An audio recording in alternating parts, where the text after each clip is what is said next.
नमस्कार दोस्तों, मैं राहुल ठाकुर, आपका दोस्त, आपका भाई, ज्ञान सागर के इस चैनल पे आपका स्वागत करता हूँ। जेपीएससी का हम प्रीवियस ईयर पेपर डिस्कस करने वाले हैं। देखिए, अभी जेपीएससी का पेपर आने वाला है, झारखंड का सिविल सर्विस का पेपर आने वाला है।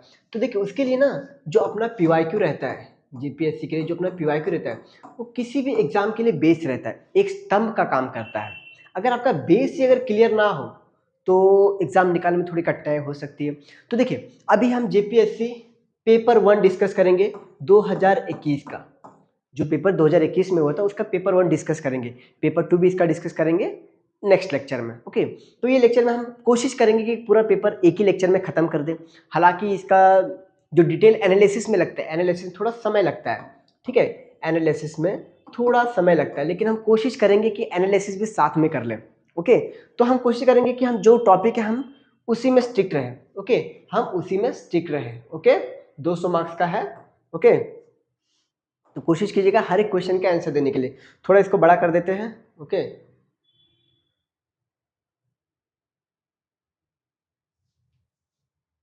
अब दिख रहा होगा शायद से। एक एक क्वेश्चन डिस्कस करेंगे, उसका साथ में डिटेल एनालिसिस भी लेंगे। ओके, चलिए डिस्कस करते हैं। Which of the following statement is true regarding laterite soil in India? निम्न में से कौन सा कथन भारत के लैटेराइट मृदा के संदर्भ में सत्य है? सत्य कौन सा है? देखिए, लैटेराइट मृदा उच्च ताप व भारी वर्षा वाले क्षेत्र में विकसित होती है। कहाँ पे विकसित होती है? उच्च भारी वर्षा वाले और उच्च ताप वाले। Laterite soil is developed in areas with a high temperature and heavy rainfall. Okay, laterite मृदा जैविक ह्यूमस समृद्ध होती है। क्या समृद्ध होती है? वह पश्चिम बंगाल, असम और उड़ीसा में पाई जाती है। Laterite soil is rich in humus. क्या रिच होती है? अगर रिच होती तो यहाँ पे बहुत सी चीजें उपजाई जाती, लेकिन laterite soil is one of the poor soil. ये थोड़ा खराब सॉइल माना जाता है, ठीक है। तो हाँ, ये वेस्ट बंगाल, असम में पाई जरूर जाती है। तो इसका क्या है? 1 इज द करेक्ट। क्योंकि देखिए, जहाँ पे बहुत ज्यादा वर्षा होती है, जहाँ पे ज्यादा बारिश होती है, वहां पे क्या होता है, जितने भी मिनरल्स होते हैं ना, वो पानी के साथ बह जाते हैं नीचे। ये इसका कॉन्सेप्ट है, ठीक है। लैटेराइट सॉइल कैसे फॉर्म होता है? जब बहुत ज्यादा बारिश होती है, बहुत ज्यादा बारिश होती है, तो बारिश की वजह से जितने भी मिनरल्स होते हैं ना, वो बह जाते हैं पूरे। बहुत से मिनरल्स बह जाते हैं, ठीक है। और इसीलिए areas with high temperature and heavy rainfall, तो ये सही है, 1 इज सही। थोड़ा एक इमेज देखते हैं कि हमारे भारत में कहां कहां पे लैटेराइट सॉइल पाया जाता है, ठीक है।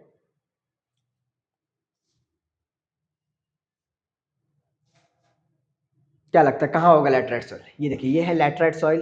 ओके, ये देखिए यहाँ पे, क्या यहाँ पे बोला? उड़ीसा में पाया जाता है, वेस्ट बंगाल में पाया जाता है। सही बात है कि नहीं? ओके, तो यहाँ पाया जाता है, ये है लैटेराइटिक सॉइल। ओके, सो हमने देख लिया। ओके, नेक्स्ट, इसका आंसर हमने मिल गया। ओनली 1 इज द ट्रू, केवल 1 सत्य है। ओके, दूसरा प्रश्न, which one of the following sector has greater consumption share of water in India? कौन सा ऐसा सेक्टर है, निम्न में से किस क्षेत्र में जल का उपयोग भारत में सर्वाधिक होता है? कौन सा क्षेत्र है? तो सबसे ज्यादा जो होता है ना, वो होता है अपना कृषि क्षेत्र में। भारत में सबसे ज्यादा पानी कृषि क्षेत्र के लिए यूज होता है, जो इरिगेशन होता है, ठीक है, सिंचाई। क्या? सिंचाई। सिंचाई होती है ना, कहाँ पे बेसिकली, कहाँ पे होती है? पंजाब, हरियाणा, उत्तर प्रदेश, महाराष्ट्र, यहाँ पे सबसे ज्यादा होता है सिंचाई, ठीक है। तो सबसे ज्यादा एग्रीकल्चर सेक्टर में यूज होता है, सबसे ज्यादा एग्रीकल्चर सेक्टर में, इवन मोर देन 70%, 70% से भी ज्यादा। सेकंड होता है अपना इंडस्ट्रियल सेक्टर में, समथिंग अराउंड 15 से 20% होता है, ठीक है, 15 से 20%। सबसे कम होता है अपना डोमेस्टिक और माइनिंग में, डोमेस्टिक और माइनिंग में सबसे कम होता है, ठीक है। तो क्या है इसका आंसर? कृषि क्षेत्र, एग्रीकल्चर सिस्टम। ओके, मतलब agriculture sector. Which of the following Indian state have recorded negative population growth according to 2011 Indian population census? ठीक है, भारतीय जनगणना 2011 के अनुसार किस भारतीय राज्य में ऋणात्मक जनसंख्या वृद्धि दर दर्ज की गई थी? कौन सा है? तो बेसिकली है ये नागालैंड, जहां पे नेगेटिव कितना हुआ था? -59%। इतना नेगेटिव हुआ था, ठीक है, मतलब जो पॉपुलेशन था ना, नेगेटिव पॉपुलेशन ग्रोथ हुआ था यहाँ पे।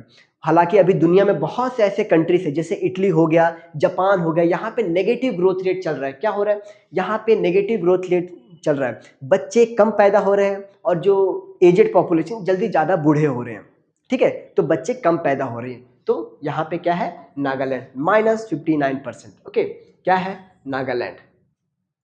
ओके, दूसरा प्रश्न देखते हैं। दूसरा प्रश्न थोड़ा बड़ा कर लेता हूं,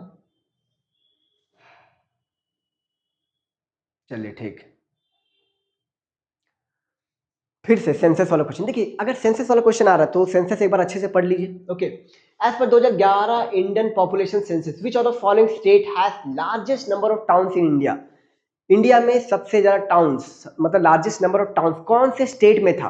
ओके, भारतीय जनगणना 2011 के अनुसार निम्न में से किस भारतीय राज्य में नगरों की संख्या सर्वाधिक है, कौन सा ऐसा राज्य है। तो बेसिकली अगर मैं बता दूं, सब बोलेंगे महाराष्ट्र होगा, है कि नहीं, सब बोलेंगे महाराष्ट्र होगा, लेकिन गलत। महाराष्ट्र में कौन कौन सा है, मुंबई है, कौन कौन सा है, मुंबई है, पुणे है, ठीक है, पुणे, उसके बाद अपना नागपुर हो गया, छोटा नागपुर की बात नहीं कर रहा हूँ, नागपुर हो गया, और भी 2-3 रीजन है, ठीक है, और भी 2-3 है, उसके अलावा बस। लेकिन उत्तर प्रदेश में सबसे अधिक है, उत्तर प्रदेश में सबसे अधिक है। आगरा, आपको नोएडा कहाँ मिलेगा, नोएडा क्या लगता है आपको, दिल्ली में है, नोएडा उत्तर प्रदेश में, गाजियाबाद उत्तर प्रदेश में, आगरा उत्तर प्रदेश में, लखनऊ उत्तर प्रदेश में, इलाहाबाद, मतलब अभी प्रयागराज के नाम से जाना जाता है, प्रयागराज उत्तर प्रदेश में, और कितना नाम गिनाओ, अयोध्या उत्तर प्रदेश में। तो क्या है, ये सी इज द करेक्ट आंसर, क्योंकि सबसे ज्यादा आबादी वाला भी यही है ना, जहां सबसे ज्यादा आबादी रहती है, अधिक जनसंख्या रहती है, वहीं पे सबसे ज्यादा टाउन विकसित होता है, ठीक है। नेक्स्ट, इसको थोड़ा छोटा करना पड़ेगा।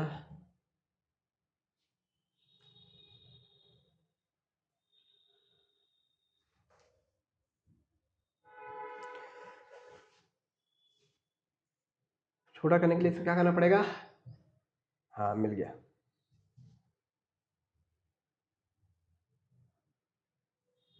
अच्छा नो प्रॉब्लम, चलो कोई बात नहीं। देखिए यहाँ पे क्या पूछा, विच of the following is not correctly match. यहाँ पे करेक्टली मैच कौन सा गलत है, निम्न में से कौन सा सुमेलित नहीं है। अनुच्छेद 22.1, गिरफ्तार किए गए व्यक्ति को गिरफ्तारी के कारणों की तथा संभव शीघ्र बताए बिना अभिरक्षा में नहीं रखा जाएगा। सही है, ये तो सही है।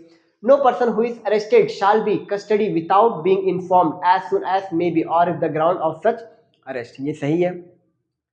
Right to defended by legal practitioner of her is choice, ये भी सही है, सही है ऑफ कोर्स। स्वयं की पसंद के अधिवक्ता द्वारा प्रतीक्षित करना अधिकार, सही है।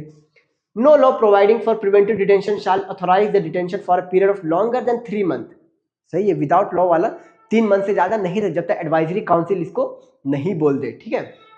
निवारक निरोध का उपबंध करने वाली कोई विधि 3 माह से अधिक निरुद्ध किया जाना प्रतिकृत नहीं करेगी, सही है। पार्लियामेंट नहीं करेगा यार। May by law prescribe the circumstances under which the person may be detained for a period longer than 3 month, नहीं।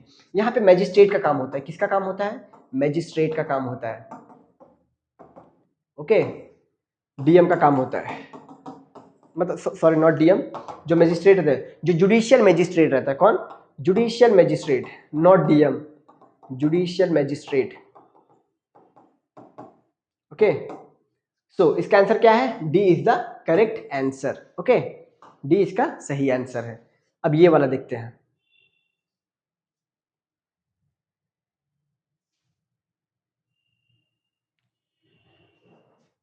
देखते हैं प्रश्न नंबर 6, ओके।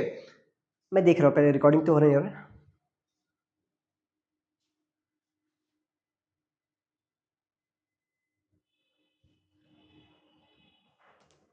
हाँ हो रहा है। Which of the following article is related to the representation of Anglo-Indian community in the legislative assemblies of the state? कौन से भारत के कॉन्स्टिट्यूशन, कौन से आर्टिकल में एंग्लो इंडियन का रिप्रेजेंटेशन मेंशन है। तो basically article 233, article sorry 333, not 233, article 333 में मेंशन है अबाउट द रिप्रेजेंटेशन। निम्नलिखित में से कौन सा अनुच्छेद राज्य विधानसभा में एंग्लो भारतीय के प्रतिनिधित्व से संबंधित है। तो अनुच्छेद 333 में। तो अनुच्छेद 334 में क्या है, अनुच्छेद 334 में इनका 70 साल तक ही रिजर्वेशन रहेगा, ठीक है, 70 साल तक ही इनका रहेगा, उसके बाद मतलब हटा दिया जाए, लेकिन दर बदर हर 10 साल में इसको बढ़ा दिया गया, ठीक है, पॉलिटिकल के लिए, ठीक है, पॉलिटिकल इन्फ्लुएंस के लिए बढ़ा दिया गया, ठीक है। मतलब 70 साल तक रहना था रिजर्वेशन, लेकिन उसको बढ़ा दिया गया। आर्टिकल 332 में क्या है? आर्टिकल 332 में बेसिकली एसटी और एसटी का, एसटी और एससी का रिजर्वेशन है, ठीक है, इनका क्या है? रिजर्वेशन है। एससी एंड एसटी का रिजर्वेशन के बारे में बात करता है। ओके, अगला बात करते हैं। Who said the judicial activism should not be become judicial adventurism? किसने कहा था? यह किसने कहा था? न्यायिक सक्रियवाद को न्यायिक जोखिमवाद नहीं होना चाहिए। किसने कहा था? इसका अर्थ क्या है पता है? आजकल जुडिशियल एक्टिविज्म, जुडिशियल ओवररीच बन रहा है। क्या बन रहा है? जुडिशियल ओवररीच बन रहा है। इसका अर्थात क्या होता है पता है? कि जुडिशरी हर चीज अपने अंडर लेती है। कोई भी अगर काम जहां पे एग्जीक्यूटिव का काम है, जहां पे सरकार का काम है, वहां पे जुडिशरी बोलते नहीं हम कानून बनाएंगे। यार कानून बनाना लेजिस्लेटिव का काम है, एग्जीक्यूट करना एग्जीक्यूटिव सरकार का काम है, नियम बनाना लेजिस्लेटिव का काम है, ठीक है, और उसको एग्जीक्यूट करना गवर्नमेंट का काम है, ठीक है। आपका काम है कौन गलत कर रहा है कौन सही कर रहा है उसको देखना। अब आप ही कानून बनाने लगोगे तो फिर लेजिस्लेटिव की क्या जरूरत रहेगी? तो यही बोला गया है जस्टिस एएस आनंद के द्वारा, जस्टिस एएस आनंद के द्वारा बोला गया है। Which of the following case is related to zamindari system? Zamindari system से कौन कौन से case related? Kameshwar Singh state of Bihar, सही है, Kameshwar Singh. Ramesh Thapar versus state of Madras, ये बेसिकली फ्रीडम ऑफ स्पीच के लिए है, फ्रीडम ऑफ स्पीच के लिए है, ठीक है। Motilal versus state of Uttar Pradesh, सही है। State of West Bengal Subodh, ये भी सही है। तो ऑप्शन 1 3 4 कहां पे है? ऑप्शन 1 3 4 कहां पे है? ठीक है, कहां पे ऑप्शन 1 3 4? 1 3 4 तो कहीं पे नहीं है यार। तो इस क्वेश्चन क्या किया जाए? 1 3 4 2 2 2 2 को हटाना है, लेकिन 2 यहाँ पे है, क्या किया जाए? आप पे छोड़ता हूँ, क्या किया सरकार ने, क्या किया है? ठीक है, निम्नलिखित में से कौन सा वाद जमींदारी व्यवस्था से संबंधित है? कामेश्वर सिंह बनाम बिहार राज्य, रमेश थापर बनाम मद्रास राज्य, मोतीलाल बनाम उत्तर प्रदेश राज्य, पश्चिम बंगाल राज्य बनाम सुबोध गोपाल। तो इसका बेसिकली आंसर 1 3 4 है, लेकिन मोस्टली एक्सेप्टेड बोला जाता है 1 3, मतलब आप 1 2 3 4 भी लिख सकते हैं, लेकिन 2 नहीं है, 2 नहीं है। लेकिन जो जेपीएससी का नोटिफिकेशन है वहां पे सब दे दिया गया है, क्या है? वहां पे सब दे दिया गया है, ठीक है। अगला प्रश्न देखते हैं।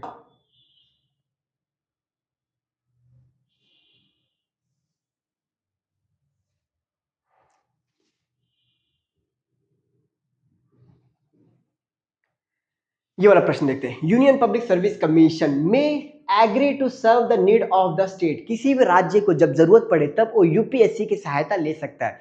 किस प्रकार, कैसे? On request of governor with the approval of president, ये सही लग रहा है। On request of chief minister with the approval prime minister, ना।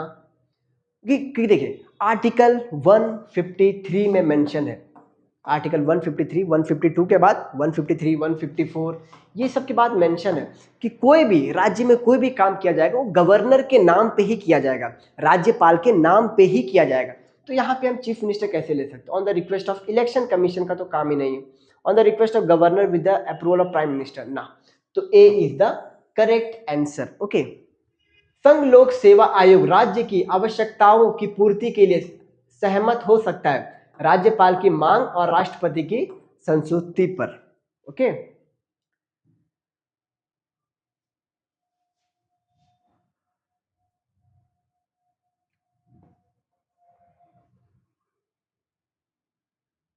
ये बड़ा प्रश्न देखते हैं। What is the true for planning in India? Planning in India true क्या है? इन अगस्त 1937 the Congress working committee at its meeting Wardha adopted resolution of national reconstruction and social planning. Of course देखिए planning जो है ना, इसको सोशलिज्म बोलते थे।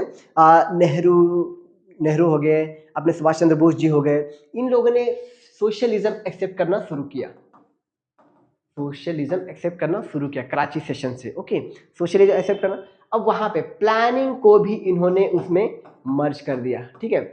जो गवर्नमेंट ऑफ इंडिया एक्ट 1935 था, गवर्नमेंट ऑफ इंडिया एक्ट 1935 के अनुसार अब प्रोविंशियल जो प्रोविजन लेवल पे हो गया, वहां पे स्टेट अपना गवर्नमेंट बनाने लगे, ठीक है ना। वहां पे जितने भी लोकल नेता थे वो अपना सरकार बनाने लगे, ठीक है। अब उन लोगों ने प्लानिंग को कर दिया कि अब हम प्लानिंग भी करेंगे देश को आगे बढ़ाने के लिए। तो प्लानिंग के लिए हर जगह पे डिस्कस होने लगा, प्लानिंग हर जगह discuss. Subhash Chandra Bose in his presidential speech at Haripura, आपको पता ना हरिपुरा 1938 में सुभाष चंद्र बोस प्रेसिडेंट थे, पता है ना। declared that the national state on the advice of planning commission would adopt a comprehensive scheme, ठीक है। Modi government rename planning commission NITI Aayog, of course 2015 में कर दिया। Subhash Chandra Bose announce formation of national planning committee with Jawaharlal Nehru as chairman 1938 में, जैसे मैंने बोला हरिपुरा में अपने सुभाष चंद्र बोस जी थे, वो प्रेसिडेंट थे, ठीक है। तो ऑल आर ट्रू, इसका आंसर क्या है, इसका आंसर सब सही है, ठीक है, सब इसका सही है, सभी सत्य है। राष्ट्रीय पुनर्निर्माण एवं सामाजिक नियोजन का प्रस्ताव कांग्रेस वर्किंग कमेटी ने अगस्त 1937 में वर्धा बैठक में स्वीकृत किया। हरिपुरा के अपने अध्यक्षीय भाषण में सुभाष चंद्र बोस ने योजना आयोग के माध्यम से राष्ट्र राज्य व्यापक नीतियों को स्वीकार करेगा की घोषणा की। मोदी सरकार ने योजना आयोग का नाम बदलकर नीति आयोग किया 2015 में। सुभाष चंद्र बोस ने 1930 में जवाहरलाल नेहरू की अध्यक्षता में राष्ट्रीय योजना समिति का निर्माण की घोषणा की थी। तो ये सही है कि नहीं। तो यहाँ पे ऑल आर करेक्ट, ठीक है, ऑल आर करेक्ट यहाँ पे है।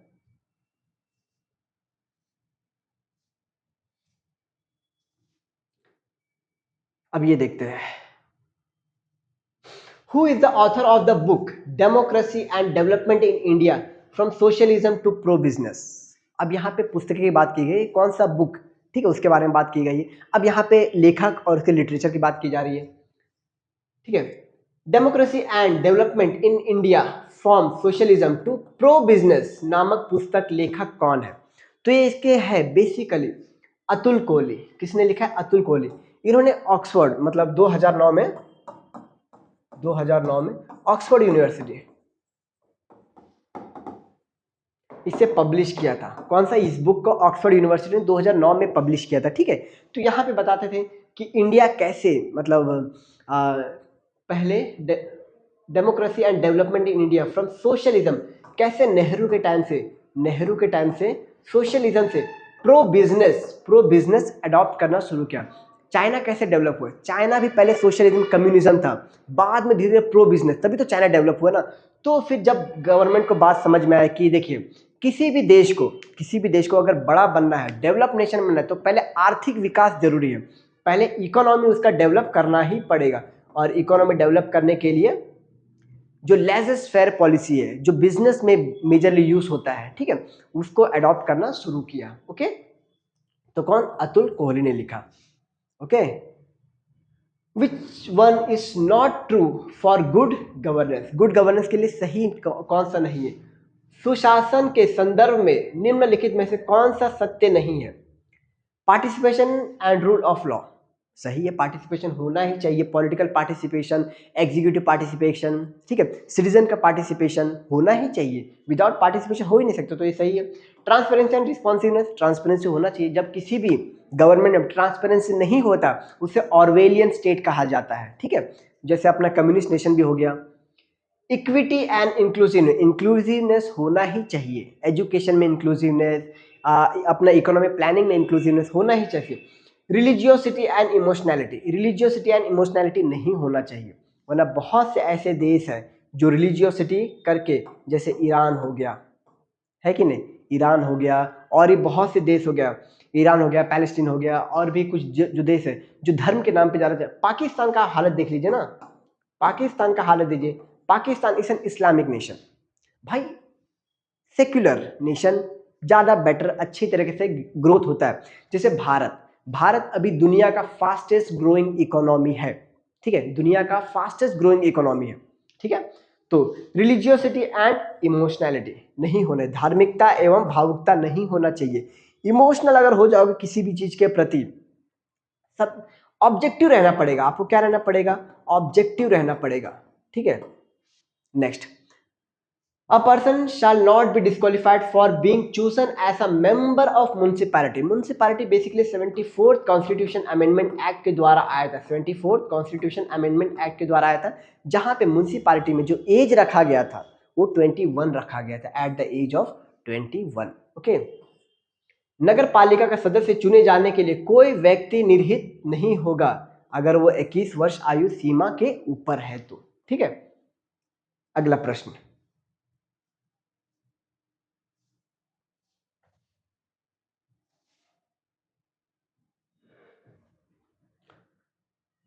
Who has been authorised to constitute Finance Commission? Finance Commission कौन कंस्टिट्यूट करता है? प्रेसिडेंट करता है, अपना राष्ट्रपति करता है।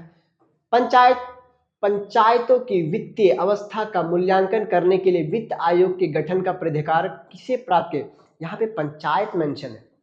अब प्रेसिडेंट तो पंचायत का करेगा नहीं, तो गवर्नर होगा ना। किधर है? गवर्नर ऑफ अ स्टेट, राज्य के गवर्नर। ओके। दूसरा, in the Indian physical federal system resources are allocated from the centre to the state, centre to the state, which are the following is not means of resources allocation at present? कौन सा है जो means ये resources allocation नहीं होता? मतलब भारतीय राजकोषीय संघवादी व्यवस्था में संस्थानों का केंद्र द्वारा राज्य को आवंटन किया जाता है। वर्तमान में निम्न में से कौन सा संसाधनों का आवंटन का एक माध्यम नहीं है? टैक्स शेयरिंग, शेयर तो होता है टैक्स शेयरिंग, जैसे अपना जीएसटी हो गया, ये भी शेयर होता है। Grant in act article 275, article 275 के तहत जो स्टेट होता है, मतलब कंट्री होता है, वो स्टेट को ग्रांट्स देता है। सेंट्रल स्पॉन्सर्ड स्कीम के तहत गवर्नमेंट डेवलपमेंट प्रोजेक्ट करता है, जहां पे आधा पैसा अपना यूनियन गवर्नमेंट देता है, बाकी आधा पैसा स्टेट गवर्नमेंट देता है। तो transfer for plan of implementation ये गलत है, ठीक है, ये गलत है। तो हमें क्या पूछा गया है?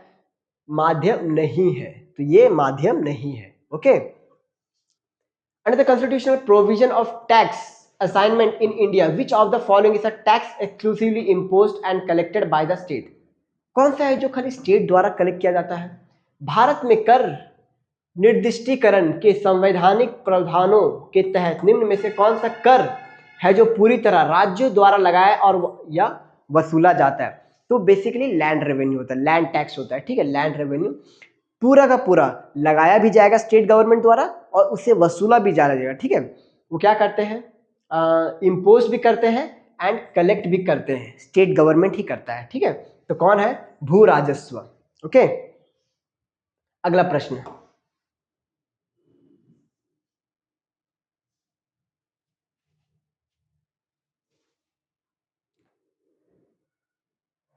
अगर आपको लेक्चर अच्छा लग रहा है तो लाइक भी कर दो यार, अगर अच्छा लग रहा है तो, ठीक है। In India union budget physical deficit, physical deficit का अर्थ पूछा, what is the meaning of physical deficit? Bharat के केंद्रीय बजट में राजकोषीय घाटे का तात्पर्य होता है क्या? घाटे का तात्पर्य क्या होता है? राजकोषीय घाटे का मतलब फिजिकल डेफिसिट का क्या तात्पर्य होता है? Sum of the monetized deficit and budgetary deficit, गलत। बेसिकली इसका answer the difference between total revenue and total expenditure of government. इसका क्या है?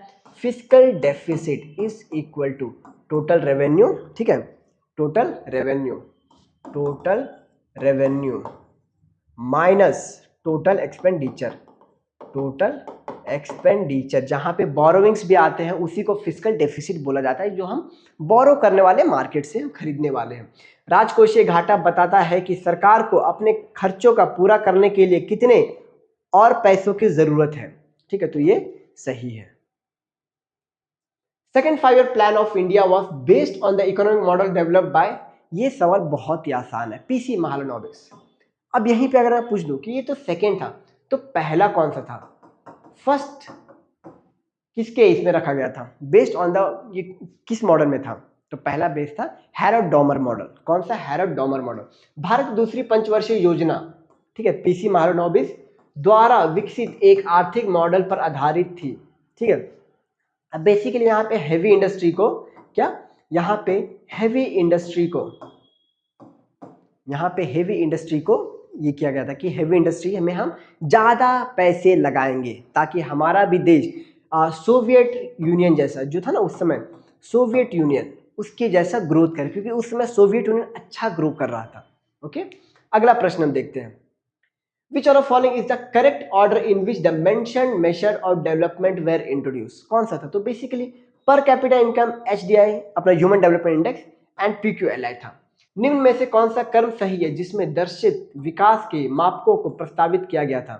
तो प्रति व्यक्ति आय, एचडीआई एंड पीक्यूएलआई को किया गया था, ह्यूमन डेवलपमेंट इंडेक्स पर, ठीक है, पर कैपिटा इनकम उसको किया गया था। अगला प्रश्न देखते हैं, in India headline inflation is based on, headline inflation क्या होता है? बेसिकली हेडलाइन इन्फ्लेशन वो होता है जहाँ पे इन्फ्लेशन को पूरी तरह से ये किया जाता है, जहाँ पे जो फ्यूल होता है ना, फूड एंड फ्यूल को भी लिया जाता है। किसको लिया जाता है? फूड एंड फ्यूल को भी लिया जाता है, फूड एंड फ्यूल को भी लिया जाता है, ठीक है, जो नेचुरली भी आपको नुकसान पहुंचा सकती है, या आपके इन्फ्लेशन को नुकसान पहुंचा सकती है, ठीक है। तो और जो रियल इन्फ्लेशन रहता है ना, रियल इन्फ्लेशन, उसमें फूड एंड फ्यूल को माइनस कर दिया जाता है। देखिए, in India headline inflation is based on the consumer price combined. Combined मतलब यहाँ पे रूरल और अर्बन की बात की जा रही है, ठीक है, रूरल एंड अर्बन की बात की जा रही है, ओके। भारत में शीर्षक पंक्ति वाली मुद्रास्फीति आधारित होती है, उपभोक्ता मूल्य सूचारक संयुक्त कंबाइंड, ओके, इस पर आधारित होती है। NITI Aayog has developed a composite index. Niti Aayog has developed a composite index for each state UT which aggregate progress towards each sustainable development goal. Classifying the state achievers, क्या रखा गया? Achievers, front runner, performers and aspirants. Okay. On the basis of the composite index, which of the following state is not a front runner? Front runner कौन नहीं है? तो basically front runner कौन था? हिमाचल प्रदेश था, केरला था, तमिलनाडु था। गुजरात क्या था? परफॉर्मर था। गुजरात क्या था? परफॉर्मर था, ठीक है, उस समय की बात हो रही है। नीति आयोग के ने प्रत्येक राज्य संघ राज्य क्षेत्र के लिए समेकित सूचांकन का विकास किया है, जो प्रत्येक संधारण विकास के लक्ष्य की ओर होने वाली प्रगति को संफलित करता है, जो राज्य को प्राप्तिकर्ता, अग्रणी, निष्ठापादक और आकांक्षी में वर्गीकृत करता है। इसे समेकित सूचांकन के आधार पर निम्न में से कौन सा एक अग्रणी राज्य नहीं है? तो वो कौन सा? गुजरात है। ये सब क्या है? ये सब फ्रंट रनर है। क्या है? ये सब फ्रंट रनर है, ओके। नेक्स्ट हम बात करते हैं, अगला प्रश्न की बात करते हैं।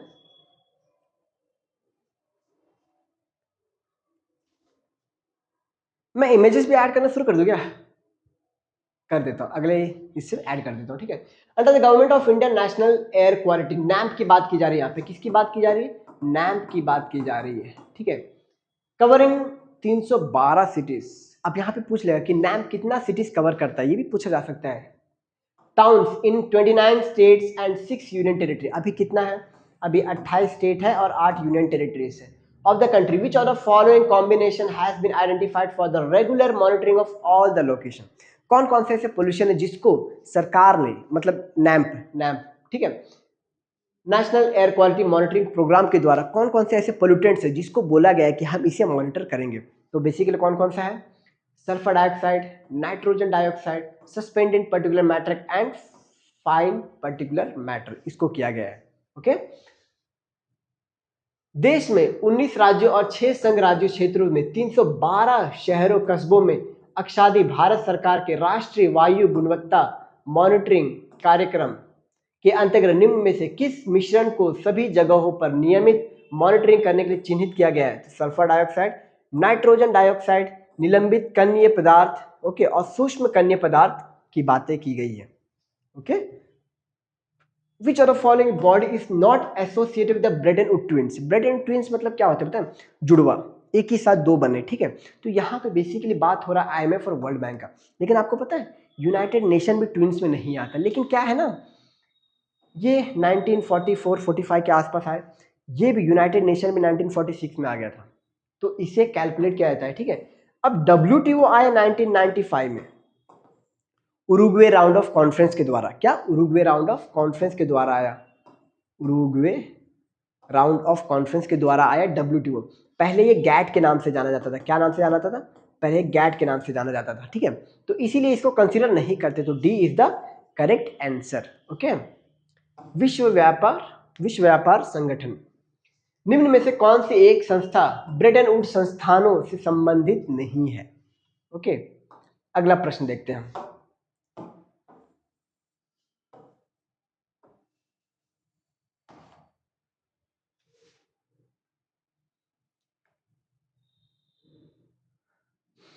If the rupees per US dollar exchange rate changes from 60 to 65, अभी 90 पार हो गया है भाई, अभी 90 पार हो गया है। In a time period by the market force, it implies कि क्या हो रहा है जब हमारा 60 से 65 हो जाएगा। तो इसका अर्थ क्या हो रहा है, हमारे रुपये का जो वैल्यू है, जो हमारा करेंसी है उसका जो वैल्यू है ये गिर गया है कि नहीं। गिर गया मतलब डेप्रिसिएट हो गया, ठीक है, गिर गया मतलब डेप्रिसिएट हो गया। यदि एक समय अंतराल में बाजारीय शक्तियों द्वारा विनिमय दर, विनिमय मतलब एक्सचेंज रेट, ठीक है, विनिमय मतलब एक्सचेंज रेट 7 प्रति डॉलर से बदलकर 65 प्रति डॉलर हो जाती तो रुपये का मूल्य हाथ से होगा, ठीक है, गिर जाएगा। नहीं यहीं पे ना, chromosomal theory of inheritance was given by. Chromosomal theory क्या होता है, आपने ये वाला इमेज देखा होगा, ठीक है, ऐसे ही होता है ना, या फिर ऐसा होता है, कुछ तो ऐसा होता है ना। अब इसी में से एक एक निकलता है, ठीक है, ये क्या होता है, जो यहाँ पे ये वाला है, क्या बोलते हैं इसको, क्या बोलते हैं, ये क्रोमोसोम्स है।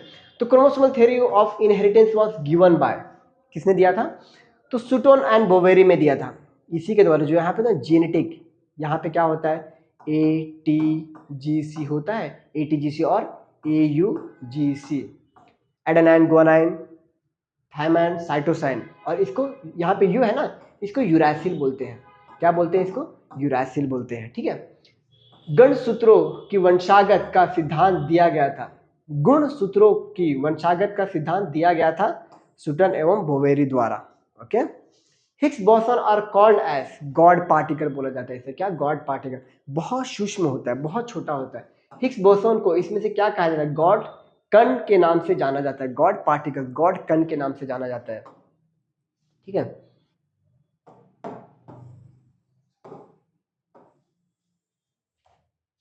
अगला प्रश्न, light emitting diode work on the principle of, light किससे जलता है, जो जल रहा है बल्ब किससे रही है, इसमें देखिए कहीं पे अगर लाइट से संबंधित कुछ आए ना तो ल्यूमिनस याद रखिएगा, ठीक है, ल्यूमिनस, ल्यूमिनस बैटरी होता है, ल्यूमिनस का अर्थ होता है। अब आप अगर बायोल्यूमिनस डोल दें, बायोल्यूमिनस अगर ऐड कर दे इसमें, तो जो जुगनू होता है ना, जुगनू, ठीक है, वो हो जाएगा बायोल्यूमिनस, जो भी अपने बॉडी से जो लाइट प्रकाशित करते हैं। और कहीं पे अगर लुमिनस है तो इलेक्ट्रोल्यूमिनस वगैरह डाल दे। अगर कहीं पे लाइट का जिक्र हो ना तो देखना ज़्यादा ऑप्शन में लुमिनस कहाँ पे है डाल देना, ठीक है। प्रकाश उत्सर्जक डायोड के कार्य करने का सिद्धांत है वैदिक वैद्युत संदीप्ति, ठीक है। Which one is not an example of electromagnetic wave, electromagnetic wave basically क्या होता है, एक मैं आपको दिखाता हूँ इलेक्ट्रोमैग्नेटिक वेव क्या होता है, ठीक है। ये होता है इलेक्ट्रोमैग्नेटिक वेव, ये क्या होता है, adding to white board, white board पे ऐड हो गया,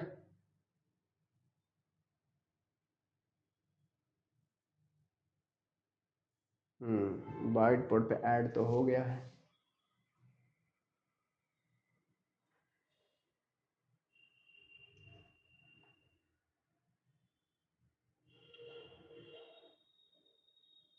ये देखिए, ये है इलेक्ट्रोमैग्नेटिक स्पेक्ट्रम, क्या बोलते हैं इसे, इलेक्ट्रोमैग्नेटिक वेव, मतलब इलेक्ट्रोमैग्नेटिक स्पेक्ट्रम है। तो यहाँ पे क्या देखिए, रेडियो वेव्स है, माइक्रोवेव्स है, इंफ्रारेड है, विजिबल लाइट है, अल्ट्रावायलेट लाइट है, एक्सरे है, गामा रे है, ठीक है, यही सब है। सूर्य से कौन से ये किरणें आती है, अल्ट्रावायलेट रेस आती है, ठीक है, ये अल्ट्रावायलेट रेस सूरज से आती है। तो बेसिकली हम यहाँ पे देखेंगे, क्या देखेंगे हम यहाँ पे, कि कौन सा इनमें से सुपरसोनिक मतलब इलेक्ट्रोमैग्नेटिक वेव्स नहीं है। तो आपने कौन कौन सा देखा, एक्सरे देखा, गामा रे देखा, एक्सरे और गामा रे देखा, अल्ट्रावायलेट रे भी देखा, सुपरसोनिक वेव्स नहीं था इसमें से। इनमें से कौन सा विद्युत चुंबकीय तरंग का उदाहरण नहीं है, तो कौन सा नहीं है, ये नहीं है, प्राध्वनिकी तरंग नहीं है। The speed of light in the air depends on, speed of light हवे में, स्पीड ऑफ लाइट किस पे डिपेंड करता है, तो it is depend on the pressure, temperature and density. ये लाइट की स्पीड क्या होती है, लाइट की स्पीड क्या है, 3 लाख पर सेकेंड, 3 लाख किलोमीटर पर सेकेंड होती है। अच्छा ठीक है, 2,99,720 इतने होती है ना, कि 790 है, ठीक है, 790 इतना ही है ना भाई, 3 लाख ही बोल दोगे तो क्या फर्क पड़ जाएगा। हवा में प्रकाश की चाल निर्भर करती है, यह दाब, ताप और घनत्व से स्वतंत्र है, इट इज इंडिपेंडेंट, स्वतंत्र है, ठीक है, ये स्वतंत्र है, it is independent of pressure, temperature and density. Which is not an insect, insect क्या नहीं है, निम्नलिखित से कौन सा कीट नहीं है? कीट नहीं है कौन सा है? स्पाइडर कीट है कि नहीं? देखिए कीट का एक पहचान क्या है, उसका एंटीना होता है, दो टाइप का ऐसे एंटीना होता है, ठीक है। अब मॉस्किटो का एंटीना होता है, आपने देखा होगा। हाउस फ्लाई, मक्खी देखा था, मक्खी मूवी, छोटा छोटा ये एंटीना दिख रहा था उसका, मक्खी का, बेड बगिन का, लेकिन स्पाइडर का नहीं रहता, स्पाइडर का एंटीना नहीं रहता, ठीक है। मकड़ी एक कीट नहीं है, ठीक है, मकड़ी एक कीट नहीं है। अगला प्रश्न,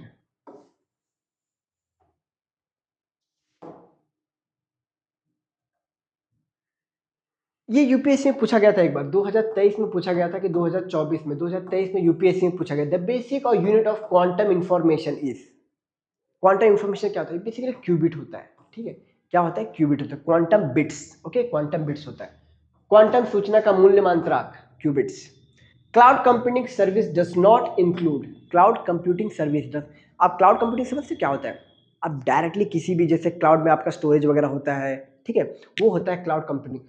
तो cloud computing service does not include infrastructure service, platform as service, software service. तो allotment of electromagnetic spectrum, electromagnetic spectrum अभी मैंने आपको दिखाया, जिसमें एक्स रे, गामा रे, है कि नहीं, और अल्ट्रा वायलेट रे, विजिबल रे, वो होता है इलेक्ट्रोमैग्नेटिक स्पेक्ट्रम। तो ये कहाँ आएगा यार? दोनों चीज ही अलग है ना। तो क्या है? वैध चुंबकीय वर्णक्रम आवंटन, तो ये सब सही है। The form of information signal used in the sending fax and email is digital signal. कौन सा सिग्नल होता है? डिजिटल सिग्नल होता है। फैक्स एवं इलेक्ट्रॉनिक मेल प्रेषण में प्रयुक्त सूचना संकेत का रूप होता है digital signal. Nitrogen is taken by plants in the form of nitrate, किससे? नाइट्रेट, ठीक है। निट्रिक एसिड नहीं है अपना, इसमें मिलता है, ठीक है, निट्रिक एसिड नहीं, ऑक्साइड नहीं, सब नहीं है, नाइट्रेट। पौधों के द्वारा ली जाने वाली नाइट्रोजन, नाइट्रोजन का रूप है नाइट्रेट। इसी से तो बाद में ये प्रोटीन वगैरह बनाती है, इसी से बनाती है बाद में, ओके।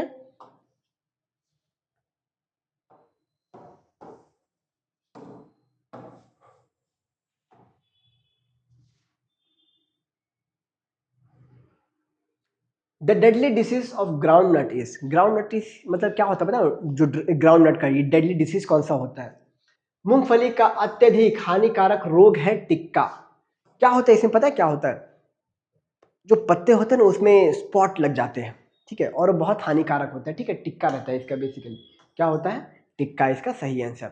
मेज, potato, sugar cane, moong is an example of crop rotation for 1 year. हर साल में एक बार होता है ना, जो मेज होता है, मक्का होता है, मक्का, आलू, गन्ना, मूंग फसल चक्र उदाहरण है। साल में एक बार ये करते हो ना। मक्का कब उगाते हो? मक्का कब उगाते हो? जब बारिश आने वाला शुरू हो जाता है तब उगाते हो ना। तो हर साल में एक ही बार उगाते हो ना, है कि ना। The botanical name of macaroni wheat, macaroni wheat क्या है बोटानिकल नेम? मक्रोनी वीट वही है जिससे आपका पास्ता बनता है। क्या बनता है आपका? आपका पास्ता बनता है। तो ये है क्या? ट्रिटिकम डूरम। क्या है ये? ट्रिटिकम डूरम। मक्रोनी गेहूं का वनस्पतिक नाम क्या है? First herbicide produce in the world is 2,4-D। प्रथम शाकनाशी का विश्व में उत्पादन 2,4-D के नाम से हुआ था। ओके, अब हम थोड़ा जल्दी कर रहे हैं, ठीक है। आप भी थोड़ा आंसर देते जाइए अगर आपको आ रहा है तो, ठीक है, मतलब मेरे से पहले दे दीजिए answer. Which are the following mango varieties mostly exported from India? कौन सा ऐसा मैंगो वेराइटी जो मोस्टली एक्सपोर्टेड है भारत से? कौन सा होता है बताओ? मैं बताऊं?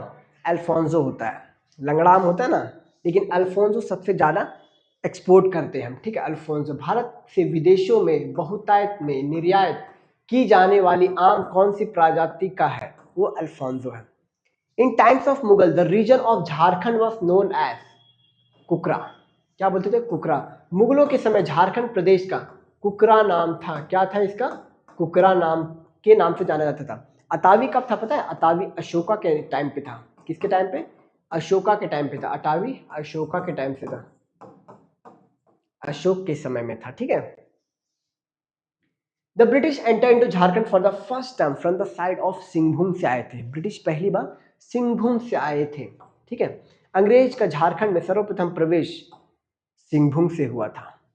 Who was the leader of Bhumij revolt? Bhumij revolt कब हुआ था? Bhumij revolt, Bhumij revolt basically 1832 से 33 तक हुआ था। 32-33 में हुआ था। और जो उसके लीडर थे वो गंगा नारायण थे। कौन थे? गंगा नारायण थे। भागीरथ मांझी जो थे ना वो खेरवार ये रिवोल्ट से बिलोंग करते थे। कौन सा रिवोल्ट? खेरवार रिवोल्ट। एंड जत्रा भगत, जत्रा भगत जो अपना ताना भगत मूवमेंट है ना, ताना भगत मूवमेंट 1914 में, वहां से बिलोंग करते हैं। ठीक है। भूमिज विद्रोह का नेता कौन थे? गंगा नारायण। भागीरथ जो अपना खेरवर ट्राइब था, क्या? खेरवर रिवोल्ट, खेरवर विद्रोह, खेरवर विद्रोह। ठीक है। जत्रा भगत, ताना भगत मूवमेंट जो कि 1914 में आया था। ठीक है। अगला प्रश्न हम देखते हैं।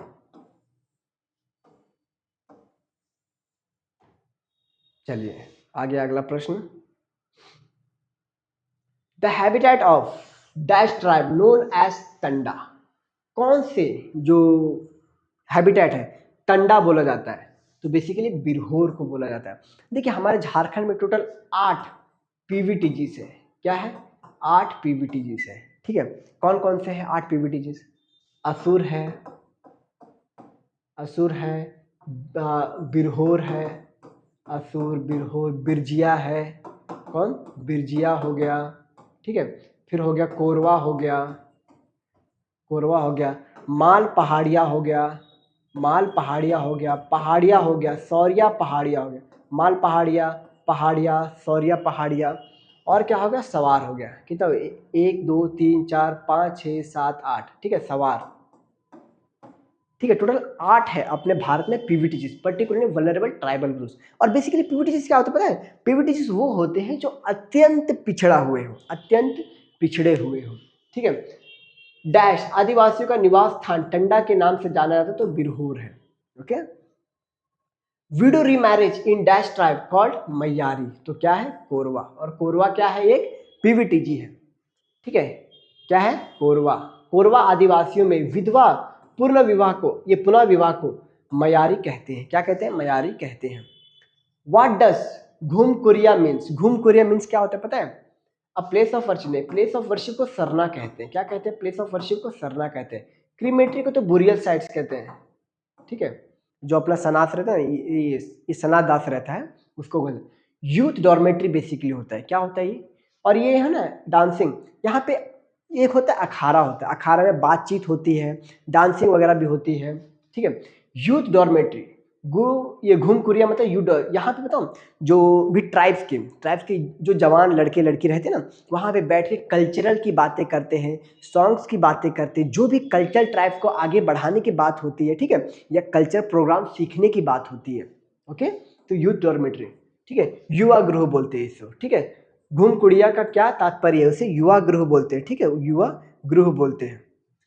Which of the following festival reveals the economic condition of पहाड़ी खरिया? पहाड़ी खरिया इकोनॉमिक कंडीशन, तो माघे, कर्मा, फागो ये सब नहीं, जेठ नवा खिया करवाता है। निम्नलिखित में से किस पर्व से पहाड़ी खड़िया की आर्थिक स्थिति उजागर होती है? तो जेठ नवा खिया। ठीक है। अगला प्रश्न हम देखते हैं।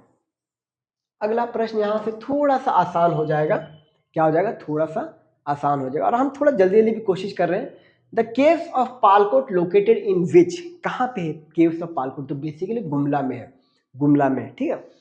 पालकोट की गुफाएं कहाँ पे? गुमला में अवस्थित है। ठीक है। हजारीबाग जाना जाता है अपना कन्हरी हिल्स के लिए, ये सब जाना जाता है। ठीक है। Iron smelting is the traditional occupation of which tribe? लोहा गलाना डैश आदिवासियों का एक पारंपरिक पेशा है, तो असुर है। क्या?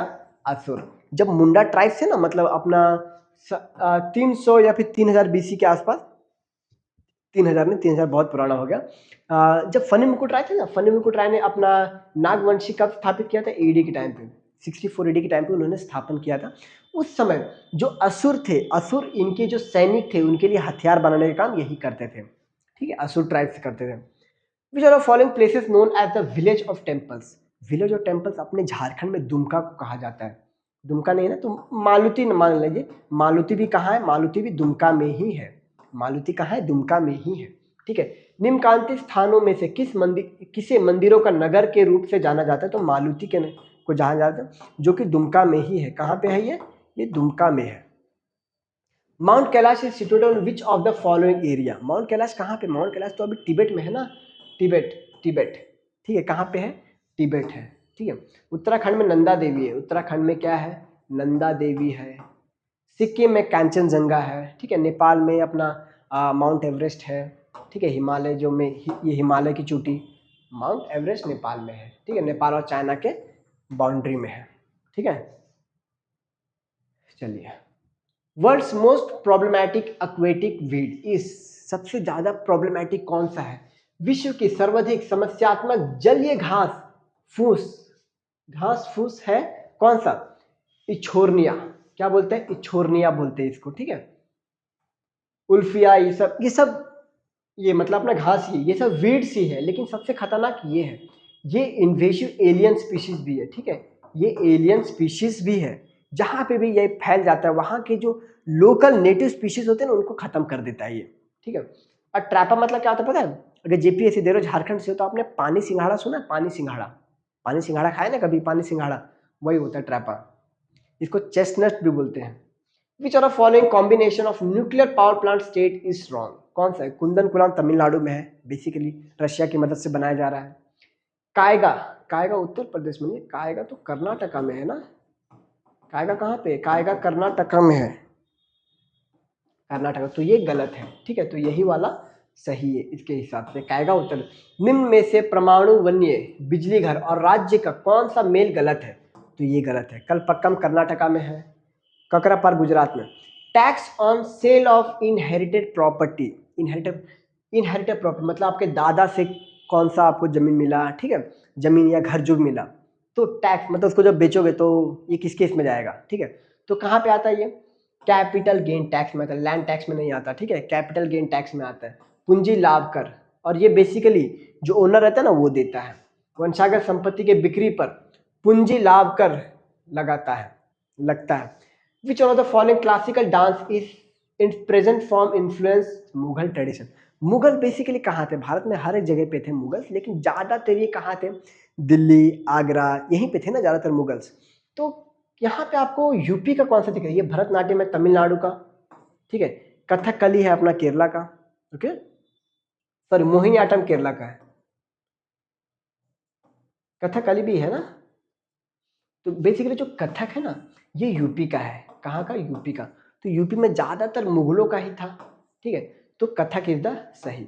निम्न में से कौन सा शास्त्रीय नृत्य अपने वर्तमान स्वरूप में मुगल परंपरा से प्रभावित है, तो वो है कथक। कथक किसका, उत्तर प्रदेश का है, ठीक है।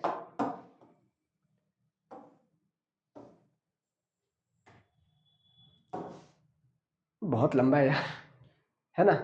विच are following causes maximum indoor chemical pollution, सबसे ज्यादा इंडोर पॉल्यूशन कौन करता है, निम्न में से कौन सा सर्वाधिक घरेलू रासायनिक प्रदूषण का कारण है, तो वो क्या है पता है, मॉस्किटो का जो मच्छर भगाने वाला अगरबत्ती जलाते हो ना आप, वही है मच्छर मारने वाला लच्छे का जलना।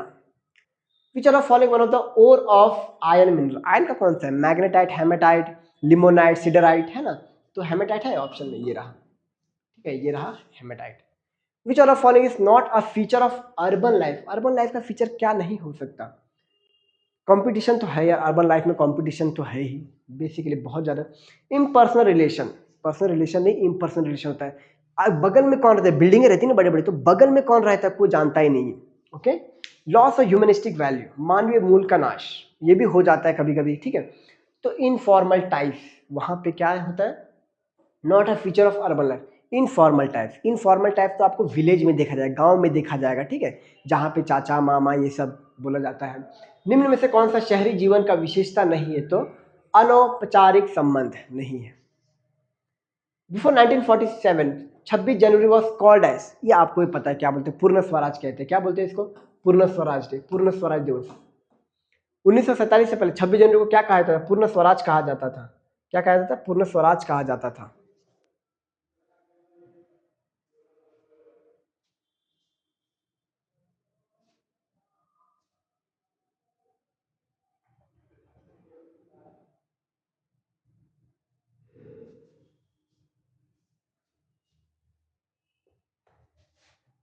अगला प्रश्न देखते हैं भाई, who among the following consider the father of Indian space programme, कौन है father of Indian space programme, कौन है, आपको पता होगा, विक्रम साराभाई का नाम आप सभी ने सुना होगा, ठीक है। APJ Abdul Kalam missile man of India कहा जाता है, क्या, missile man of India, Nambi Narayan. आपने नंबी नारायण जो वो मूवी थी रॉकेटरी देखा है? क्रायोजेनिक इंजन, क्या क्रायोजेनिक इंजन इन्होंने खोजा था, रशिया से बेसिकली लाए थे। जी माधवन, ये इसरो के फॉर्मर चेयरमैन रहते हैं, क्या इसरो के फॉर्मर चेयरमैन रहते हैं, ठीक है। निम्न में से किन्हें भारत का अंतरिक्ष कार्यक्रम का जनक माना जाता है? तो कौन है वो? Vikram Sarabhai. Which are following is the second largest tribe in India? पहला है भील, सेकेंड है गोंड, थर्ड है संथाल। तो भील कहाँ पे? अच्छा सेकेंड पूछा ना, सेकेंड गोंड है। सेकेंड कौन है? गोंड है। भारत में दूसरी सबसे बड़ी जनजाति कौन से? गोंड है। पहला कौन है? पहला है भील, दूसरा है गोंड, तीसरा है संथाल। कौन है तीसरा? तीसरा है संथाल। संथाल झारखंड की सबसे बड़ी है, झारखंड की सबसे बड़ी ट्राइब है। Who among the following was awarded Rajiv Gandhi Khel Ratna award? Rajiv Gandhi Khel Ratna award अभी मेजर ध्यानचंद खेल रत्न अवार्ड बन चुका है। Award in 2019 in wrestling. तो कौन है? सुशील कुमार? नहीं यार, सुशील कुमार को 2009 में मिला था। कब मिला था? 2009 में मिला था। बजरंग पुनिया को मिला था 2019 में। तो ये सही है, ठीक है। और ये रिलेटेड नहीं है, मतलब रेसलिंग से रिलेटेड नहीं है। ये भी रेसलिंग से रिलेटेड है, ये बेसिकली पैरा एथलेटिक है। क्या? पैरा एथलेटिक, ठीक है। Deepa Malik para athletic. Who was the Universal Declaration of when was the Universal Declaration of Human Rights adopted by the United Nations? 10 दिसंबर 1948। 10 दिसंबर 1948। 10 जनवरी 1928 को बेसिकली क्या होता था? लीग ऑफ नेशन हुआ था। क्या हुआ था? लीग ऑफ नेशन, ठीक है। जो बोले कि अब हम युद्ध नहीं होने देंगे, उसका फिर से सेकेंड वर्ल्ड वॉर हो जाता है, फिर बनता है यूनाइटेड नेशन ऑर्गेनाइजेशन। 4 अप्रैल 1949 को पता है क्या आया था? नाटो आया था। क्या? नाटो आया था, ओके। तो क्या है इसका आंसर? संयुक्त राष्ट्र द्वारा मानव अधिकारों की विश्वव्यापी घोषणा को कब अपनाया गया था? 10 दिसंबर 1948 में अपनाया गया था, ठीक है।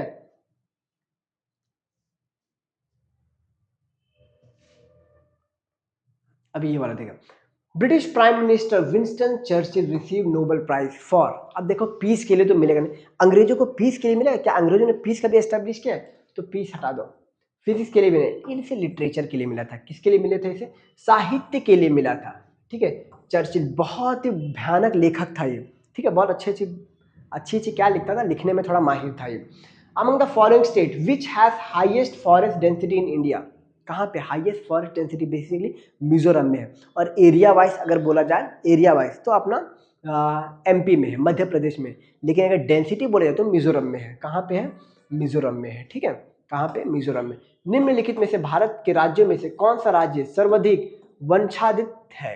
तो कौन सा है? मिजोरम है। Roro ferry started by prime minister Narendra Modi of India connect which two places? तो घोघा एंड दहेज। यहाँ पे बेसिकली नरिया है ना, नरिया वहां पे कनेक्ट करता है, ठीक है। दहेज, घोघा एंड दहेज, जो 9 घंटे का सफर 1 घंटे में पूरा कर देता है। भारत के प्रधानमंत्री द्वारा शुरुआत की गई रोरो फेरी किन 2 स्थानों को जोड़ती? घोघा और दहेज।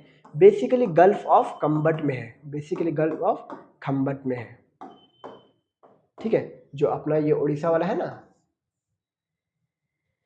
ठीक है, यहाँ पे है, ओके, यहाँ पे है। अगला प्रश्न हम देखते हैं।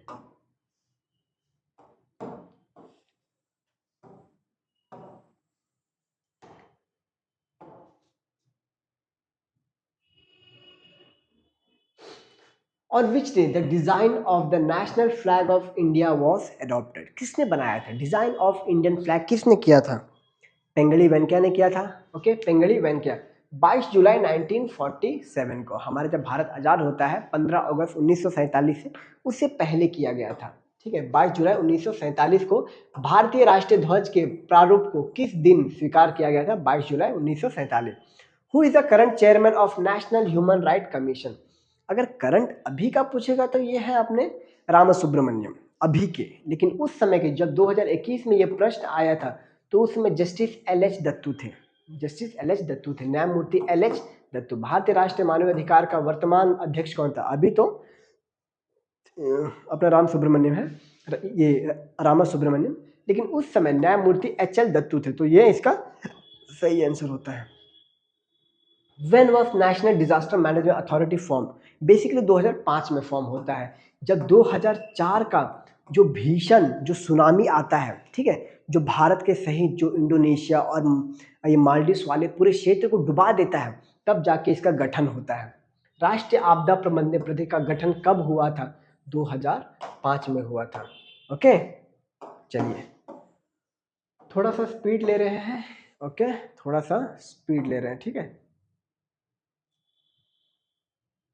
Where does the Toda tribe mainly lives? तो टोडा ट्राइब जो ना वो नीलगिरी हिल्स में रहते हैं, और नीलगिरी हिल्स कहाँ पे आपका? तमिलनाडु में है, ठीक है। तमिलनाडु, कर्नाटका एंड केरला के जो मर्जर पॉइंट है वहाँ पे, कन्वर्जन पॉइंट है वहाँ पे तमिलनाडु। टोडा जनजाति मुख्यतः कहाँ निवास करती है? तो तमिलनाडु लिख देना आप, ठीक है।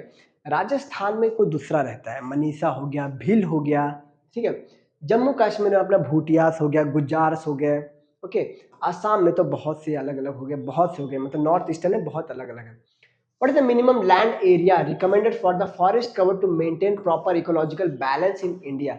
33% बोला गया था, लेकिन अभी कितना है? 25.17% है।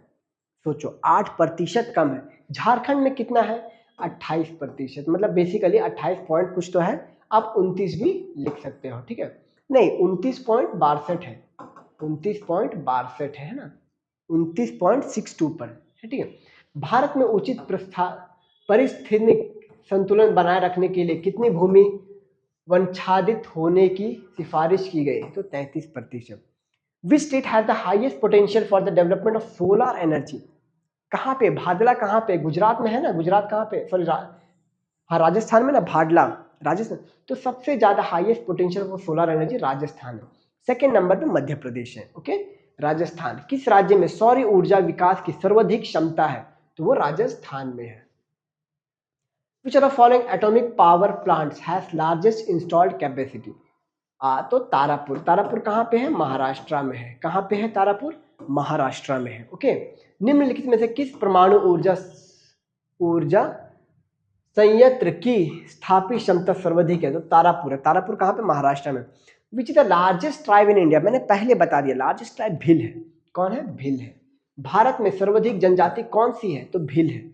सेकंड पे है गोंड, थर्ड पे है संथाल। क्या है थर्ड पे? संथाल। और झारखंड में सबसे ज्यादा संथाल ही पाया जाता है, ठीक है। संथाल का एक स्क्रिप्ट होता है ओलचिकी। ओलचिकी किसने डेवलप किया है? रघुनाथ, पंडित रघुनाथ मुर्मू ने किया है, 1925 में किया था, ओके। दूसरा, which state has maximum road density? तो मैक्सिमम रोड डेंसिटी आपको केरला का देखने को मिल जाएगा, ठीक है। केरल। भारत के किस राज्य में सड़कों का घनत्व सर्वाधिक है?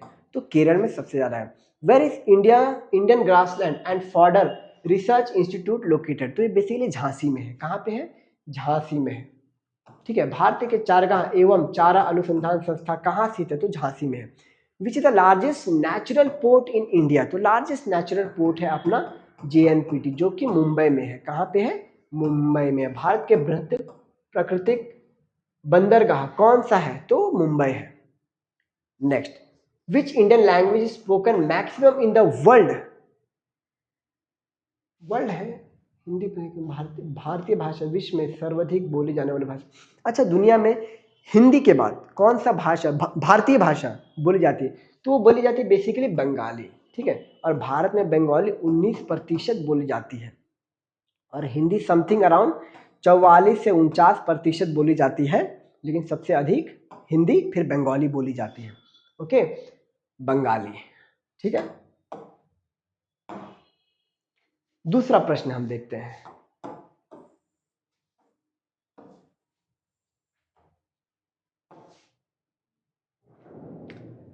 Ashokan inscription in northwestern part of Mauryan Empire, Peshawar, where in Kharosthi? क्या? उसे खारोस्ती स्क्रिप्ट में लिखा गया था, ठीक है। अशोका के इंस्क्रिप्शन आपको भारत के विभिन्न पार्ट में मिल जाएंगे, ठीक है। आपको कर्नाटका में मिल जाएगा, आपको बिहार में मिल जाएगा, आपको महाराष्ट्र में मिल जाएगा, बहुत अलग अलग प्रकार, और कर्नाटका में भी ये अच्छे खासे हैं, ठीक है। तो वहाँ पे जो पेशावर में था वो खारोस्ती स्क्रिप्ट में था, ठीक है, खारोस्ती लिपि में थी। मौर्य साम्राज्य के पेशावर के निकट उत्तर पश्चिमी भाग में अशोक के शिलालेख थे खारोस्ती लिपि में, खारोस्ती लिपि में थे। Charvaka philosophy system was called as Lokayata system. Charvaka philosophy क्या पता है? खाओ खाओ पियो ऐश मौज करो, वही है। यो हनी सिंह वाला जो स्टाइल है ना, खाओ पियो ऐश मौज करो, वही है चारवाक फिलोसॉफी। चारवाक दार्शनिक प्रणाली लोकायत प्रणाली भी कहलाती है। Arrange the following chronology, chronology में अटेंड करना है। तो देखिए सातवाहना जो था ना, ये 1st सेंचुरी में आया था, वकाटका 3rd सेंचुरी में था, चालुक्य अपना 6th सेंचुरी में था। तो ABC सही है, ठीक है। सातवाहना के जो रूलर थे गौतमी पुत्र सतकर्णी, ठीक है, गौतमी। और इसको मतलब सातवाहना को किसने एस्टेब्लिश किया था? तो वो सिमुका ने किया था। क्या? सिमुका ने इसको एस्टेब्लिश किया था। निम्नलिखित में से काल क्रमानुसार व्यवस्थित कीजिए। तो वो सातवाहना, वकाटक एंड चालुक्य होते हैं। ओके, दूसरा प्रश्न देखते हैं।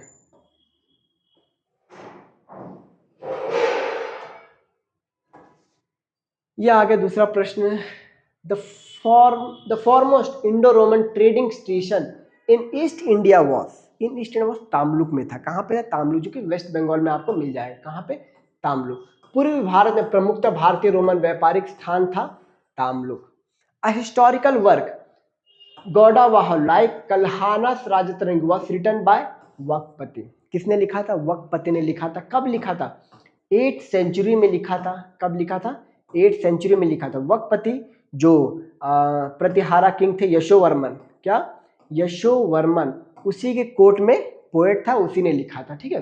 कल्हाना की राजतरंगिनी की तरह एक इतिहास की पुस्तक गौड़वाह लिखी गई थी वाकपति द्वारा। The collection of writing of Shaivite saint is considered a 5th Veda. What is the name of the above collection? तो वो क्या? तिरुमुराय था। क्या था? तिरुमुराय। टोल्कापियम बेसिकली ग्रामर है। क्या है? टोल्कापियम ग्रामर है। शिलापट्टिकरम और मणिमेखलान संगम से रिलेटेड है। किससे? संगम ए से रिलेटेड है। ठीक है। क्या है? तिरुमुराय। शैव संतों के लेखक के संग्रह को 5वां वेद भी कहा समझा जाता है। उपयोग संग्रह का क्या नाम है? तिरुमुराय। क्या नाम है? तिरुमुराय। Who among the following kingdoms was founded by two brothers Harihara and Bukka? इसका आंसर मैं नहीं बताऊंगा, आपको सबको पता है। 1336 में खोजा गया था विजयनगर एम्पायर। ठीक है। क्या? विजयनगर राज्य के निम्नलिखित में राज्यों में से दो भाइयों ने हरिहरा तथा बुक्का ने किसकी स्थापना की थी? हरिहरा एंड बुक्का को किसने पकड़ लिया था और धर्मांतरण करा दिया था? मोहम्मद बिन तुगलक ने। ठीक है। किसने पकड़ा था? मोहम्मद बिन तुगलक ने किया था। Okay. Quad ul Islam mosque and अढ़ाई दिन का झोपड़ा, अढ़ाई दिन का झोपड़ा और सिचुएटेड रिस्पेक्टिवली। देखिए क्वाद उल इस्लाम मोस्क दिल्ली में है, अढ़ाई दिन का झोपड़ा अजमेर में है। ठीक है। दोनों को बनाया किसने था? कुतुबुद्दीन ऐबक ने बनाया था। क्वाद उल इस्लाम मस्जिद तथा अढ़ाई दिन का झोपड़ा कर्म स्थित कहाँ है? दिल्ली एवं अजमेर में स्थित है। Government of medieval period was composite structure, it was fusion of. देखिए मेडिवल स्ट्रक्चर में क्या था ना, अलाउद्दीन खिलजी, दिल्ली सल्तनत वगैरह आ गया, मुगल पीरियड आ गया, तो वहां पे क्या क्या मिश्रित था।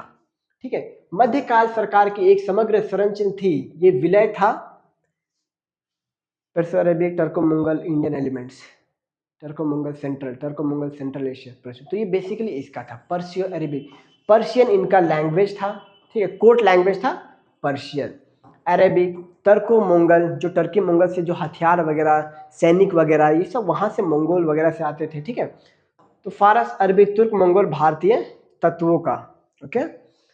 Who was the founder of विशिष्ट अद्वैता? विशिष्ट अद्वैता बेसिकली ये खोजा था, वो हमारे रामानुजाचार्य ने खोजे थे। ठीक है। रामानुजाचार्य ने। वल्लभाचार्य ने शुद्ध अद्वैता खोजे थे। क्या? शुद्ध अद्वैता। ठीक है। माधवचार्य ने द्वैतवाद। क्या? द्वैतवाद मतलब ड्यूअलिज्म। क्या? ड्यूअलिज्म, कि ईश्वर और हम अलग अलग हैं। माधवचार्य, वल्लभाचार्य और रामानुजाचार्य के अनुसार ईश्वर और हम एक ही हैं। ठीक है। रामानुजाचार्य। विशिष्ट अद्वैत सिद्धांत की स्थापना कौन थे? रामानुजाचार्य थे। दूसरा प्रश्न हम देखते हैं।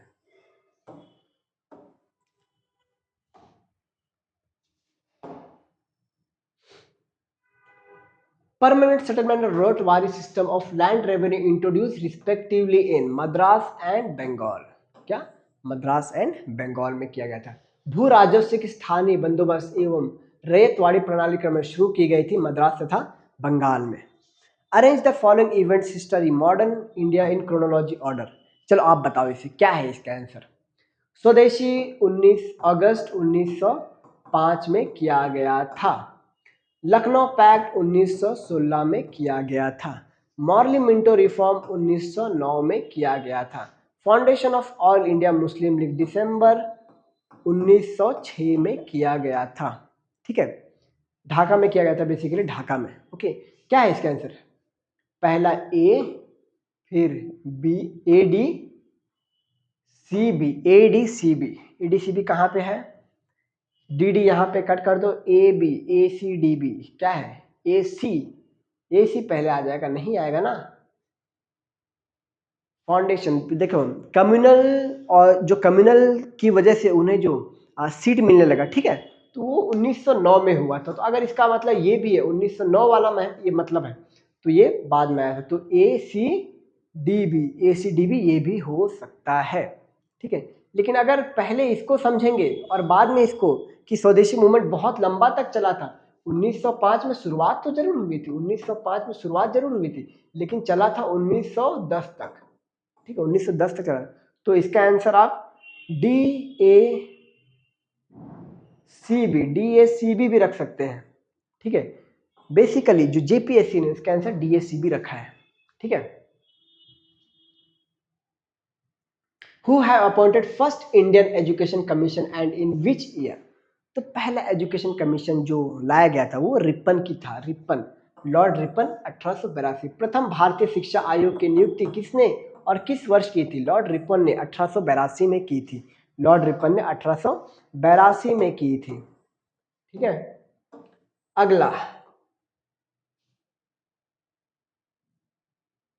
Who among the following introduce the provincial autonomy in British India? Provincial autonomy किसने लाई थी? गवर्नमेंट ऑफ इंडिया 1935 में। भारत सरकार अधिनियम 1935 में। निम्नलिखित में से किसने ब्रिटेन भारत की प्रांतीय स्वतंत्रता शुरू की? भारत सरकार अधिनियम 1945। Who have introduce the printing press in India in which year? तो प्रिंटिंग प्रेस बेसिकली पोर्टुगल्स इन 1550 में लाए थे। पोर्टुगली ने वर्ष 1550 में भारत में प्रिंटिंग प्रेस किसने कब शुरुआत की थी? Which are the following state in India do not share border with Bhutan? ये तो आपको ही पता है, कौन शेयर नहीं करती होगी? कौन करती हुई पहले ये बताए? सिक्किम, असम, अरुणाचल प्रदेश। तो सिक्किम, असम, अरुणाचल प्रदेश करती है। कौन नहीं करता? बिहार नहीं करती। ठीक है, कौन नहीं करते? बिहार नहीं करती। In which of following part India atolls are commonly found? Atolls क्या होता है पता है? जो हमारा क्या होता है, कोरल्स, कोरल से जो कोरल्स के मरने के बाद जो उसका जो एक लैंड जैसा बन जाता है, जमीन जैसा बन जाता है, उसे एटॉल्स कहते हैं। ठीक है, तो वो लक्षद्वीप में है। कोरल्स कहाँ पे? लक्षद्वीप में सबसे ज्यादा आपको मिलेंगे। निम्न में से भारत में किस भाग में सामान्यतः प्रवाल द्वीप एटॉल्स पाए जाते हैं? तो लक्षद्वीप के निकट पाए जाते हैं। ओके, अब ये वाला प्रश्न को उत्तर दीजिए, बस खत्म हो गया। सब्र का फल आपको मीठा मिल जाएगा। ठीक है, देख लीजिए।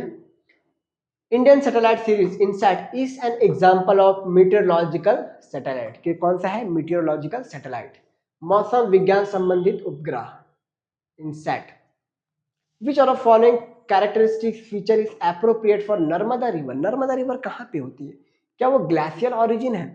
थोड़ा सा बोल सकते हैं ग्लेशियल ऑरिजिन, लेकिन पूरा नहीं, क्योंकि ये अमरकंटक ग्लेशियर से ऑरिजिनेट होती है। ठीक है, वॉल्केनिक ऑरिजिन, वॉल्केनिक नहीं है यार यहाँ पे।